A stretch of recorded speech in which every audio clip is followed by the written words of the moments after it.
Quote it, quote it, quote. Quote it ya. Jangan sampai keluar, salah tekan keluar. Oke, ketika kita bicara tentang periode klasik, berarti kita bicara pada awal munculnya tafsir ya di Indonesia. Bahwa pada periode klasik itu penafsiran ayat itu untuk kebutuhan dakwah. Jadi kita tahu kan ketika Islam pertama kali masuk di Indonesia ini dibawa oleh para saudagar-saudagar Arab, kemudian dari Gujarat, dari India, gitu ya. Nah, mereka itu adalah ulama-ulama yang memang ahli di dalam penafsiran ayat-ayat Al-Qur'an, dan mereka di Indonesia itu oleh ulama-ulama Indonesia yang berguru pada mereka itu menafsirkan ayat hanya untuk kebutuhan dakwah. Jadi misalnya ayat-ayat tentang sholat gitu, itu baru ditafsirkan begitu. Kalau yang dulu itu seperti itu, belum dalam bentuk tulisan, tetapi hanya kajian-kajian dari kitab-kitab tafsir yang sudah ada, kemudian dipilih bab-bab yang terkait dengan dakwah Islamiyah, kemudian disampaikan kepada masyarakat seperti itu. Itu pada periode klasik. Mas Nur sudah gabung? Ampun. Oh, silakan diteruskan Mas. Ini saya menyimpulkan sampean ya, klasik seperti itu sehingga apa namanya coraknya umum, tetapi belum tertulis ya Mas ini hanya menafsirkan ayat Al-Qur'an, penafsiran ayat Al-Qur'an belum tertulis, tapi pada periode pertengahan ini sudah muncul penafsir yang menuliskan di dalam karya kitab tafsir ya, seperti Hamzah Al-Fansuri, seperti itu menerjemahkan sejumlah ayat yang terkait dengan tasawuf saja. Kemudian ada pada masa penerusnya Sultan Iskandar II, itu ada Abdul Rauf Al-Asingkili ya, kita tahu ya, dengan karya tafsir yang sudah 30 juz. Ini di abad pertengahan ya, periode pertengahan. Kemudian selanjutnya Mas, periode pra-modern, coba apa yang sampai pahami, intinya saja kayak seperti saya menjelaskan tadi. Ya, saya teruskan tadi. Perkembangan tafsir Al-Quran di Indonesia di periode pramodern abad ke-19 Masehi. Pada periode ini, penafsiran di Indonesia mulai bersifat ilmiah, tafsir sudah sempurna sampai 30 juz. Kondisi real masyarakat Indonesia pada abad 19 ini tidak banyak memicu para ulama dalam melakukan penafsiran terhadap Al-Quran. Dikarenakan ada hal sebab konsentrasi mereka melakukan perlawanan terhadap kolonial atau penjajah pada masa itu. Jadi tidak terlalu mengubah metode penafsiran dari abad-abad terdahulu. Jadi pada abad ke-19 ini tidak banyak perubahan. Tapi pada abad ini para ulama dan para pejuang revolusi lebih fokus untuk memperjuangkan kemerdekaan Republik Indonesia. Ya benar. Terus selanjutnya Mas. Dan yang kedua, dan selanjutnya itu perkembangan tafsir Al-Quran di Indonesia pada periode modern kisaran abad 20 Masehi. Penafsiran Al-Quran mulai bersifat idhofah, artinya tersambung dari abad sebelumnya, yaitu abad klasik, pertengahan, dan pramodern, yang saling keterkaitan atau keterhubungan antara satu dengan yang lain. Jadi tidak banyak perubahan pada masa ini dengan kearifan lokal bangsa Indonesia, yaitu dengan menafsirkan Al-Quran dalam bahasa-bahasa, kalau di pondok pesantren itu dikenal dengan bahasa Pegon atau Arab Jawa. Seperti itu, Bu. Oke. Dan pada masa abad ke-20-21 ini juga muncul banyak sekali ya para mufasir ya, diantaranya dalam Muhammad Aziz dengan tafsir Quran bahasa Indonesia. Kemudian pada tahun 1945 ini sudah muncul greget ya pada Menteri Agama untuk menerjemahkan ayat-ayat Al-Quran ya terkait dengan kemerdekaan Indonesia. Kayaknya merasa butuh untuk menerjemahkan Al-Quran. Kemudian pada tahun 1966 itu muncul karya tafsir yang monumental ya, yaitu karyanya Buya Hamka, yaitu tafsir Al-Azhar ya. Itu sudah maksudnya sudah menunjukkan kalau memang pada periode modern ini banyak sekali berkembang ya apa namanya, kitab-kitab tafsir gitu. Jadi dalam bentuk tulisan karya itu sudah banyak. Selanjutnya ya kita beralih tadi meneruskan yang ini belum saya kecilin. Setelahnya Mbak Hania tadi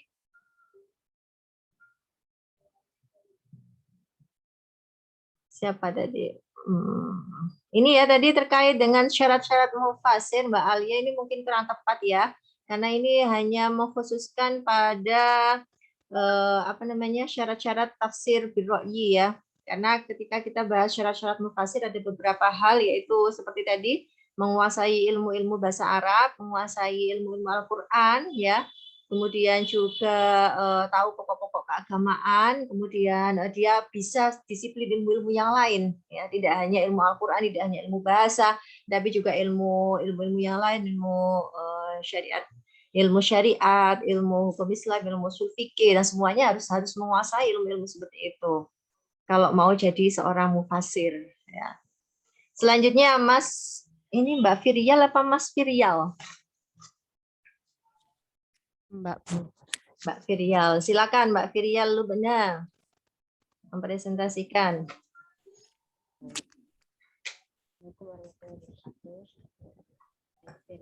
Akan mempresentasikan ciri penafsiran Nabi. Suaranya mungkin kurang dikeraskan sedikit, Mbak.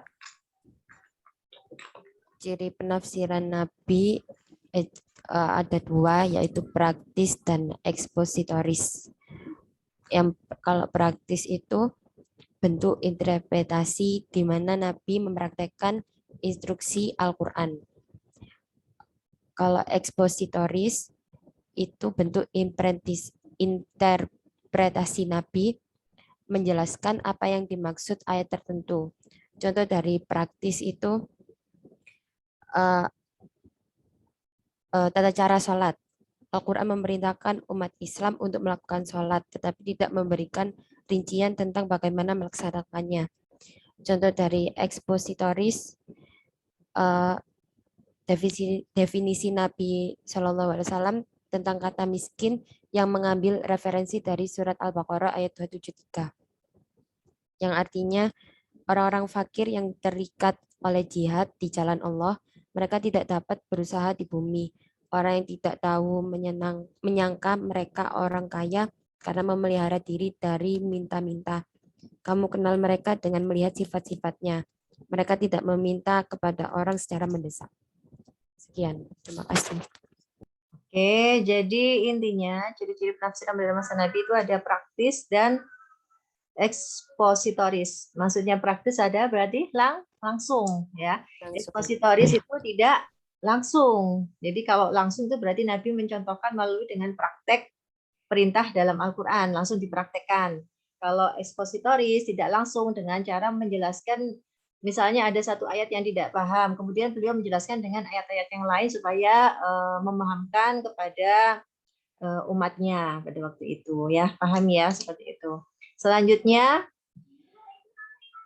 Ahmad Farhan Nasrullah, silakan. Tentang ciri-ciri tafsir pada masa sahabat. Ya Bu, sebelumnya saya mau menjelaskan ciri-ciri tafsir pada masa para sahabat. Cara tafsir pada masa sahabat adalah generasi terbaik. Mereka bertemu langsung dengan Nabi SAW, menyaksikan peristiwa yang menyebabkan turunnya suatu ayat dan hubungan antara satu ayat dengan ayat yang lainnya. Mereka memiliki kedalaman pengetahuan dalam hal bahasa yang digunakan untuk kejelasan pemahaman keyakinan yang kuat, terutama ketika mereka telah melakukan ijma dalam suatu penafsiran. Yang pertama, Al-Quran tidak ditafsirkan semua, hanya sebagian pengertian saja yang dianggap sukar, sehingga penafsiran itu berkembang sedikit demi sedikit berdasarkan pada problema yang ada, sampai suatu waktu menjadi sempurna. Yang kedua, sedikitnya perbedaan dalam memahami lafaz Al-Quran. Yang ketiga, mencukupkan penafsirannya secara tafsir global dan tafsir ijmali. Yang keempat, membatasi penafsiran dengan penjelasan berdasarkan makna bahasa yang primer. Yang kelima, tidak ada penafsiran secara ilmi, fikih, dan mazhabi, sebab hal tersebut baru muncul setelah masa sahabat. Yang keenam, tak adanya pembukuan tafsir, sebab pembukuannya baru ada setelah abad kedua Hijriah. Meskipun sebenarnya sudah ada sahifah yang berisi tafsir, tapi para ulama menganggapnya hanya sebagai catatan belaka.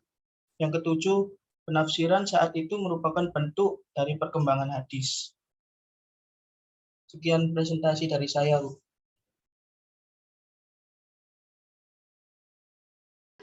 Oke, selanjutnya ya. Selanjutnya Mas Ahmad Sahlan Zakaria. Ya Bu, terima kasih atas waktunya. Saya di sini akan menjelaskan tentang pengertian cerita atau riwayat Israiliyat dalam penafsiran Al-Quran. Yang pertama yaitu secara etimologi, Israiliyat adalah bentuk jamak dari kata tunggal Israiliyah, yaitu bentuk kata yang dinisbatkan pada kata Israel yang berasal dari bahasa Ibrani. Isra yang berarti hamba dan il yang berarti Tuhan. Kemudian yang kedua yaitu secara terminologi. Secara terminologi, Israiliyat diartikan sebagai sesuatu yang menyerap ke dalam tafsir dan hadis di mana periwayatannya berkaitan dengan sumber dari Yahudi dan Nasrani. Lalu adapun menurut buku Majhibut Tafsir Al-Islami, yaitu yang menjelaskan tentang pengetahuan tentang Al-Quran yang bersumber dari Yahudi dan Nasrani yang menjadikan ajaran Al-Quran sejalan dengan apa yang ada dalam kedua kitab tersebut. Kesimpulan dari Israiliyat sendiri yaitu menurut saya yang dimaksud Israiliyat yaitu segala kisah dari Al-Quran yang penafsirannya berasal dari pengetahuan kaum Yahudi dan Nasrani yang telah masuk Islam. Sekian penjelasan singkat saya, Bu. Terima kasih. Baik, benar ya. Jadi apa yang disampaikan oleh Mas Sahlan ini ya, kalau cerita-cerita Israiliyat itu sumbernya dari Yahudi atau Nasrani yang masuk Islam ya. Kemudian ini selanjutnya Alvina Rahmadani. Baik, Bu. Sebelumnya saya mohon izin tidak bisa off-cam karena sinyalnya kurang stabil, Bu. Ya, silakan. Baik, di sini saya akan menjelaskan tentang macam-macam cerita Israiliyat. Cerita Israiliyat dibagi menjadi 3. Yang pertama dari segi sah atau tidaknya, yang kedua dari segi sesuai atau tidaknya, dan yang ketiga dari segi materi. Yang pertama dari segi sah atau tidaknya dibagi menjadi 2, yaitu cerita yang sahih atau kisah-kisah Israiliyat yang diakui dan disahkan kebenarannya oleh Islam. Yang kedua ada cerita yang tidak sahih, yang artinya cerita ini oleh Islam dinyatakan kebatilannya. Yang kedua ada dari segi sesuai atau tidaknya.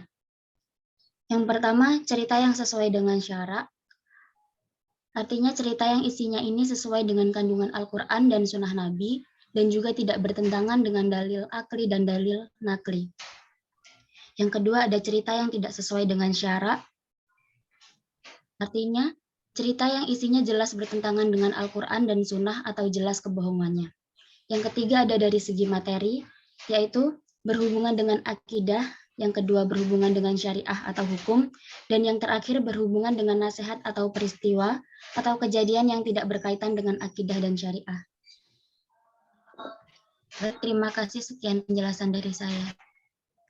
Baik, saya ingin tanya kepada Mbak Alvina. Ini sama sudah paham kan ya jenis-jenis cerita Israiliyat. Kalau ini kan dari segi sah atau tidaknya ya. Cerita yang sahih itu bagaimana statusnya? Apa boleh diriwayatkan apa tidak?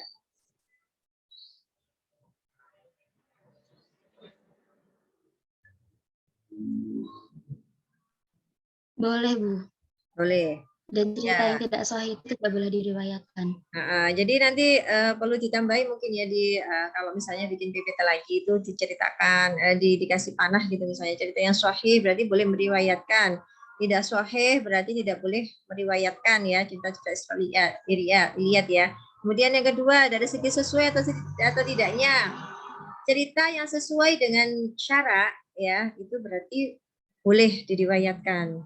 Tetapi cerita yang tidak sesuai dengan syarak tidak boleh diriwayatkan. Harus dijelaskan seperti itu ya supaya kita nggak gambiar gitu. Kemudian ini kalau dari segi materi ini memang begini ya. Jadi cerita-cerita Israiliyat itu ada yang berhubungan dengan akidah, ada yang berhubungan dengan syariah, ada yang berhubungan dengan nasihat, dengan kejadian-kejadian yang tidak menyimpang dari akidah dan syariah. Jadi ada syaratnya seperti itu ya. Tidak menyimpang dari akidah dan syariah. Seperti itu ya. Selanjutnya, hukum meriwayatkan cerita Israiliyat. Silakan Mbak Anissa. Ya Bu, sebelumnya mohon maaf, niki PPT-nya kemarin tertukar. Yang nomor 1 niki melarang, yang nomor 2 membolehkan Bu. Oh iya. Judulnya saja yang salah. Yang pertama melarang. Yes. Terdapat pada dalil Al-Quran yang berkaitan dengan orang Yahudi. Kami telah berfirman, padahal hati mereka belum beriman, dan juga di antara orang-orang Yahudi amat suka mendengar berita-berita bohong, dan amat suka mendengar perkataan-perkataan orang lain yang belum pernah datang kepadamu. Mereka merubah perkataan dari tempat-tempatnya. Mereka mengatakan, jika diberikan ini yang sudah dirubah-rubah oleh mereka kepadamu, maka terimalah. Dan jika kamu diberi yang bukan ini, maka hati-hatilah. Barang siapa Allah menghendaki kesesatannya, maka sekali-kali kamu tidak akan mampu menolak sesuatu pun yang datang dari Allah.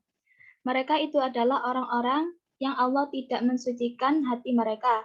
Mereka beroleh kehinaan di dunia dan di akhirat. Mereka beroleh siksaan yang besar. Quran Surat Al-Ma'idah ayat 41. Yang kedua, Allah secara tegas mengungkapkan perilaku orang-orang Nasrani dalam Al-Quran. Dan di antara orang-orang yang mengatakan, sesungguhnya kami ini orang-orang Nasrani. Ada yang telah kami ambil dari perjanjian mereka, tetapi mereka sengaja melupakan sebagian dari apa yang mereka telah beri peringatan dengannya. Maka kami timbulkan di antara mereka permusuhan dan kebencian sampai hari kiamat. Dan kelak Allah akan memberitakan kepada mereka apa yang mereka kerjakan. Surat Al-Ma'idah ayat 14. Dalil hadis Nabi.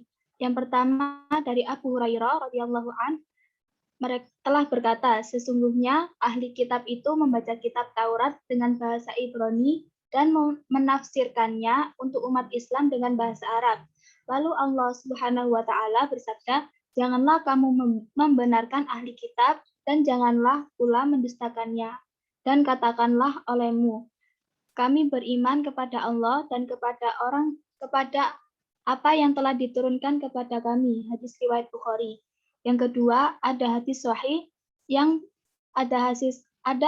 yang lain berbunyi, barang siapa mendustakan saya secara sengaja, maka akan ditempatkan di api neraka. Yang kedua, membolehkan. Yang pertama, dalil Al-Quran. Dalam Quran surat Yunus ayat 49, maka jiwamu Muhammad berada dalam keraguan-raguan tentang apa yang kami turunkan kepadamu, maka tanyakanlah kepada orang-orang yang membaca kitab sebelum kamu. Sesungguhnya telah datang kebenaran kepadamu dari Tuhanmu. Sebab itu, janganlah sesekali kamu termasuk orang-orang yang ragu. Quran Surat Yunus ayat 49. Yang kedua, dalil hadis. Dari Abdullah ibnu Amr radhiyallahu an, ia mengatakan bahwa Nabi Shallallahu Alaihi Wasallam telah bersabda, sampaikanlah olehmu apa yang kalian dapat dariku, walaupun satu ayat. Cerita barang siapa yang sengaja berbohong kepada, siaplah dirinya dalam neraka. hadis riwayat Bukhari. Yang ketiga, dalil dari athar. Sahabat Abdullah ibn Salam telah datang kepada Nabi Shallallahu Alaihi Wasallam. Lalu ia berkata, saya suka membaca Al-Quran dan Taurat. Lalu Nabi Muhammad Shallallahu Alaihi Wasallam bersabda, bacalah Al-Quran pada malam ini dan baca pula Taurat pada malam berikutnya. Sudah ya. Sekian gitu. Oke. Jadi hukum meriwayatkan cerita Israiliyat ini ada dua pendapat ya dari ulama. Ada yang membolehkan, ada yang melarang. Mereka punya dalil-dalil sendiri ya, dengan pedoman-pedoman ayat-ayat Al-Quran, dengan pedoman hadis Nabi. Dan kita hanya perlu tahu saja bahwa ternyata ada perbedaan pendapat, ada yang membolehkan, ada yang melarang. Nah, tetapi intinya cerita Israiliyat itu ya tadi seperti yang kita pahami tadi, bahwa kalau ceritanya sahih, ceritanya tidak bertentangan dengan syariat, akidah dan syariat ya, itu boleh meriwayatkan. Mungkin itu bagi pendapat ulama yang membolehkan. Akan tapi yang melarang ini sesuai dengan dalil Al-Quran tadi ya, terkait dengan orang Yahudi, ada itu. Jadi tergantung subjektivitasnya penafsir sendiri, apakah memasukkan cerita-cerita Israiliyat di dalam kitab-kitab tafsir mereka. Kalau misalnya di dalam kitab tafsir kita jumpai ada cerita Israiliyat, berarti penafsir itu ikut pendapat yang membolehkan. Ya, kadang-kadang penafsir itu juga mengkritik. Jadi menyebutkan cerita Israiliyat, tetapi juga melakukan kritik bahwa cerita ini tidak sahih, kemudian bertentangan dengan akidah, kadang-kadang seperti itu. Jadi nanti kalau kita sudah banyak belajar kitab-kitab tafsir, kita akan tahu karakteristik mereka, bagaimana mereka mengungkapkan cerita-cerita Israiliyat di dalam kitab-kitab tafsir mereka. Selanjutnya Mbak Fatonah Nur Zulaila. Ya, baik. Saya akan menjelaskan siapa saja perawi yang masyhur dalam meriwayatkan cerita Israil. Para sahabat yang banyak meriwayatkan cerita ini antara lain yang pertama ada Abu Hurairah, lalu yang kedua Ibnu Abbas, dan yang ketiga para sahabat yang berasal dari Alkitab yang paling menonjol dalam menghilangkan cerita Israiliyat yang merusak dan mengganggu akidah dan identitas kaumin adalah Abdullah bin Salam dan Tamim Ad-Dari. Sekian, terima kasih. Oke, jadi perawi yang masyhur dalam meriwayatkan cerita Israiliyat itu ada yang berasal dari sahabat, ada yang berasal dari sahabat yang berasal dari ahli kitab, ya. Sebagaimana disebutkan Mbak Fatona tadi. Langsung saja selanjutnya ya. Ini siapa ini? Ahmad Mahbubil Kamil. Ceritakan secara singkat saja ya. Silakan. Iya, Bu. Tafsir Ibnu Jarir Iya, lanjut, Mbak. Iya. Tafsir Ibnu Jarir At-Tabari. Satu pengarang menuangkan dengan menjelaskan segala hal yang berkaitan dengan bisa diterima atau tidaknya cerita tersebut. Dua, pengarang menyertakan sanad yang sempurna. Tiga, membiarkan pembaca untuk meriwayatkan atau tidak. Yang kedua, tafsir Ibnu Katsir. Satu, pengarangnya menuangkan dengan meriwayatkan sanad-sanadnya. Dua, pengarangnya memberikan komentar tentang cerita tersebut dengan menjelaskan hakikat dan pertimbangan periwayatannya dengan ketat. Yang ketiga, tafsir Muqatil bin Sulaiman. Satu, pengarangnya menuangkan dengan tanpa memberikan sanad sama sekali. Dua, pengarang menuangkan dengan tanpa memberikan komentar. Tiga, pengarang menuangkan dengan tanpa memberikan penyelesaian. Yang ketiga, tafsir Kazin Lubab At-Ta'wi'an At-Tanzila. Satu, pengarang menuangkan dengan tanpa memberikan sanad sama sekali. Dua, pengarang terkadang menunjukkan kelemahan riwayatnya dengan menggunakan sigot atau bentuk kata yang kurang sehat. Tiga, pengarang terkadang meriwayatkan riwayatnya tanpa dituntaskan. Yang keempat, tafsir Al-Alusi. 1. Pengarang menuangkan dengan tanpa memberikan sanad sama sekali. 2. Pengarang menuangkan dengan tujuan mengkritisi cerita dengan tajam. 3. Pengarang menuangkan dengan tujuan memberikan peringatan kepada pembaca agar tidak larut dalam cerita. Israiliyat. Mahbubil Kamil sinyalnya jelek, Bu. Oke. Ini ada lanjutannya ya? Enggak kan ya? Sudah. Jadi intinya itu ketika kita belajar cerita Israiliyat itu ya, para mufassir itu ketika menafsir di dalam kitab tafsirnya itu ada yang mencantumkan cerita-cerita Israiliyat, akan tetapi mereka berbeda sikapnya. Ada yang ketika menambahkan cerita Israiliyat itu dengan tidak memberikan keterangan-keterangan atau komentar atau tidak mengkritisinya, tetapi membiarkan saja, hanya menyampaikan saja, memaparkan saja kalau ini ada cerita-cerita Israiliyat yang mendukung penafsiran mereka. Akan tetapi ada pula yang kayak misalnya tafsir Ibnu Katsir ini ya, dijelaskan kalau penulisnya itu memberikan komentar tentang cerita-cerita Israiliyat yang dicantumkan sama beliau, mengkritisi, memberi komentar, dan bagaimana periwayatannya itu apakah sahih atau tidak, itu dijelaskan. Jadi tergantung penafsirnya sendiri gitu ketika beliau memasukkan cerita-cerita Israiliyat dalam kitab-kitab tafsir mereka. Oke, selanjutnya ini kode etik penafsiran Al-Quran, Mbak Amanda, Ailsa, silakan. Baik, Bu. Terima kasih. Assalamualaikum warahmatullahi wabarakatuh. Pada kesempatan kali ini, saya akan menjelaskan materi mengenai kode etik penafsiran Al-Quran secara umum. Sebelum mengetahui kode etik penafsiran Al-Quran, saya akan menjelaskan terlebih dahulu pengertian dari kode etik penafsiran Al-Quran. Kode etik penafsiran Al-Quran merupakan suatu aturan moral yang ditetapkan dalam upaya menjaga autentitas spirit Al-Quran. Aturan dan etika ini dimaksudkan sebagai salah satu sarana penyaring atau penyeleksi terhadap pola, kerangka berpikir, dan metode penafsiran yang tidak sejalan dengan spirit pesan Allah dalam Al-Quran, demi menjaga validitas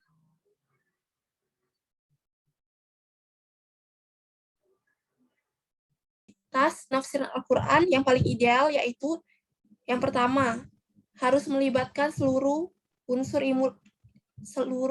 ilmu Al-Quran untuk menyingkap makna dan memahami pesan Allah dalam Al-Quran. Yang kedua, yaitu harus berdasarkan pola penafsiran yang komprehensif, yaitu dengan melibatkan pola penafsiran yang bersumber dari riwayat atau ma'thur, memahami dan menjelaskan makna ayat Al-Quran sebagaimana juga telah menjadi tradisi penafsiran sejak masa sahabat. Adapun larangan dalam menafsirkan Al-Quran, yaitu yang pertama, seseorang penafsir dilarang memiliki pendapat sendiri sesuai dengan keinginan dan ambisinya, atau dengan kata lain, penafsir dilarang menafsirkan suatu ayat bersifat subjektif. Yang kedua, yaitu penafsir dilarang tergesa-gesa menafsirkan secara literal tanpa menelusuri penjelasan ayat secara riwayat tentang hal-hal yang terkait dengan goroib Al-Quran, lafal yang mubham, dan sebagainya. Sekian penjelasan dari saya. Terima kasih.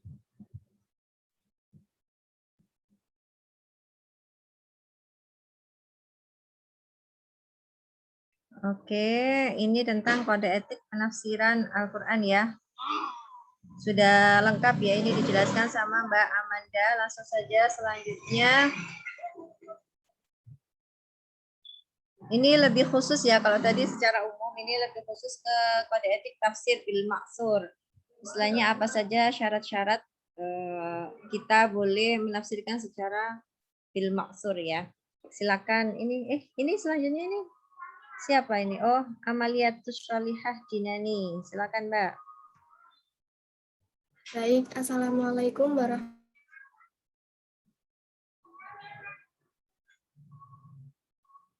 Suaranya kok nggak terdengar lagi? Sudah terdengar, Bu.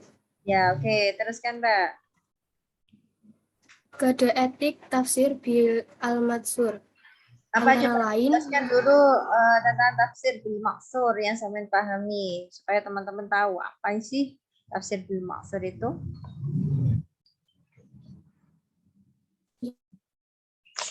pikiran dengan cara mengutip atau mengambil rujukan pada Al-Quran, hadis Nabi, kutipan Ya, oke. Kode etiknya apa? sahabat serta tabi'in. Kode etiknya menghindari hadits dan riwayat yang dhaif dan maudhu, dan selektif riwayat yang bersumber dari Israiliyat. Oke, apa ini penjelasannya bagaimana? Paham atau tidak? Bagaimana hadis dhaif itu apa, maudhu itu apa? Mohon maaf, Bu, saya kurang paham tentang materi ini. Ya, oke. Intinya adalah ketika kita menggunakan ayat-ayat Al-Quran atau hadis Nabi atau kaul sahabat, itu kita harus menggunakan hadis-hadis yang sahih ya, yang sanadnya bersambung. Kalau dhaif sama maudhu itu tidak bersambung kepada Nabi ya. Jadi ada sanad yang terputus, ada yang di tengah-tengah itu riwayatnya tidak ada yang tidak berasal dari sahabat, kemudian tidak sampai kepada Nabi. Nah, itu kita hindari ketika seorang penafsir itu mau menafsirkan ayat-ayat Al-Quran. Kemudian ketika ingin mencantumkan cerita Israiliyat, itu berarti harus selektif. Kita pilih riwayat-riwayat yang sahih, yang tadi ya sudah paham ya, sesuai dengan syarak, kemudian bisa berhubungan dengan akidah, syariat, dan tidak menyimpang dari keduanya itu. Ya, maksudnya seperti itu ya. Selanjutnya, kode etik tafsir firra'yi. Silakan, ini siapa ini? Abdul Mun'im Khairi. Mohon maaf sebelumnya saya tidak mengambil referensi dari buku PDF itu. Ya, silakan. Jadi di sini saya akan menjelaskan tentang kode etik tafsir birra'yi.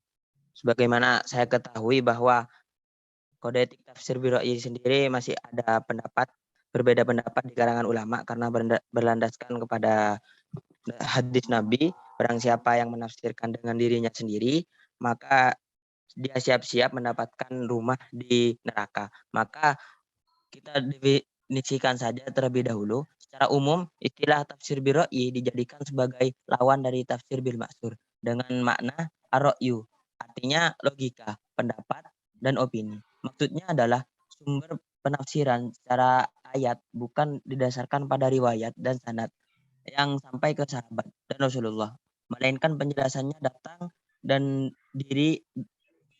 dari diri sang mufassir sendiri.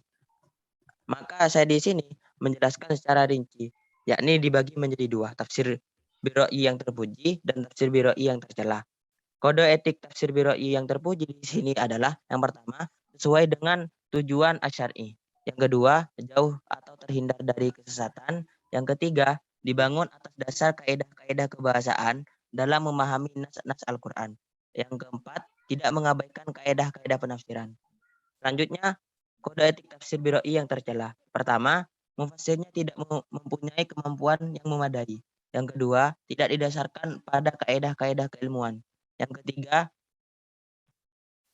menafsirkan Al-Quran dengan mengandalkan kecenderungan hawa nafsu. Yang keempat, mengabaikan aturan-aturan bahasa Arab dan aturan syariah. Mungkin sekian dari saya. Kurang lebihnya mohon maaf. Ya, oke. Terima kasih ya Mas Abdul Mu'im. Tafsir birra'yi itu boleh ya, akan tetapi yang terpuji ya, atau yang mahmud ya. Kemudian yang madmum ini yang tercela ya, yang tidak diperbolehkan ya ketika seorang mufassir menggunakan tafsir birra'yi secara tercela. Ini syarat-syaratnya sudah ada ya. Jadi ini harus dipahami ya, diingat-ingat bahwa tafsir birra'yi itu ada dua macam, yang terpuji sama yang tercela. Ini syaratnya macam-macam ya. Yang terpuji ini apa? Sesuai dengan yang dibilang sama Mas Abdul Mu'min ini memang sudah tepat ya. sesuai dengan tujuan syariat, kemudian jauh dari kesesatan, dibangun atas dasar kaidah-kaidah syarat-syarat seorang mufasir dari ilmu kebahasaan, ilmu-ilmu Al-Quran, kemudian punya disiplin ilmu usul fikih, ilmu syariat, dan ilmu-ilmu yang lainnya. Oke ya, lanjut ya. Sekarang kode etik tafsir bil isyari. Silakan ini siapa yang presentasi ini? Mbak Adnandia Az-Zahra. Baik, Assalamualaikum warahmatullahi wabarakatuh. Di sini saya akan menjelaskan tentang kode etik tafsir bil isyari. Sebelumnya saya akan memberikan definisi tentang tafsir bil isyari. Tafsir bil isyari menurut istilah adalah mentakwilkan Al-Quran dengan makna yang bukan makna lahiriahnya karena adanya isyarat samar yang diketahui oleh para penempuh jalan spiritual atau hanya diketahui oleh orang yang senantiasa mendekatkan diri kepada Allah dan berkepribadian luhur, atau tafsir yang didasarkan pada isyarat-isyarat rahasia dengan cara memadukan makna yang dimaksud dengan makna yang tersurat. Tafsir jenis ini disebut sebagai al-tafsir al-sufi. Tafsir dengan corak sufistik ini lahir dari kebiasaan para sufi yang melakukan interaksi dengan Al-Quran berdasarkan keyakinan mereka sebagai ajaran tasawuf, baik melalui pembacaan ataupun perenungan dalam pengalaman spiritual mereka.